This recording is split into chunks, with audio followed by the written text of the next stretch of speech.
Le pont de Madoukou à Brazzaville, c'est la frontière qui sépare Wenzé à Poto-Poto, deux arrondissements où l'insécurité est alimentée par des gangs, respectivement appelés Royaume Rouge et Somalien.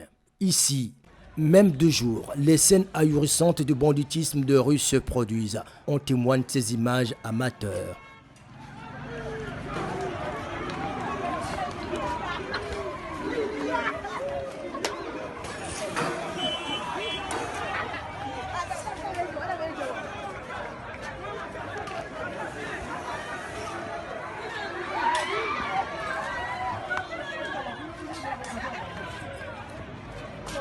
Il y a 2 jours, un fait inédit s'est produit ici. Tout a commencé dans une veillée mortuaire, comme le témoigne ce jeune au visage flouté pour des besoins de sécurité. Il y avait une veillée à la rue Banda, précisément sur Madoukou, là, où on a perdu un gars du quartier. Il s'appelait Diamant Avatar. Lui, il est mort. Et les autres sont venus à la veillée. Les royaumes étaient à la veillée, les royaumes rouges étaient à la veillée. C'est là que les Somaliens sont venus attaquer. Et il y a eu mort d'homme. Et ça s'est passé, je crois, la semaine passée, là. Et c'est hier ou avant-hier qu'ils ont contre-attaqué. Les royaumes sont partis chez les Somaliens là-bas, où il y a eu aussi un mort là-bas. Qu'on appelle, comment on l'appelle déjà, Bébéro. C'est lui qui est mort hier ou avant-hier. La piscose gagne de plus en plus le coin.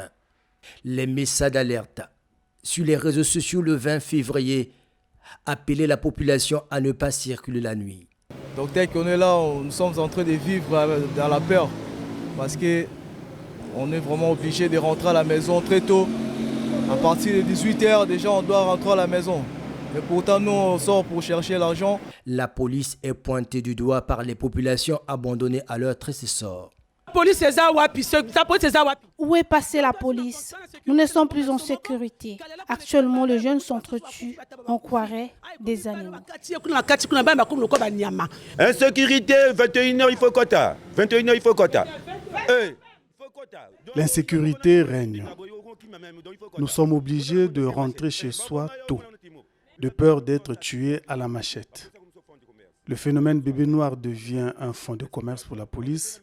Elle s'enrichit et le pays se détruit. Quelque chose à libérer. Les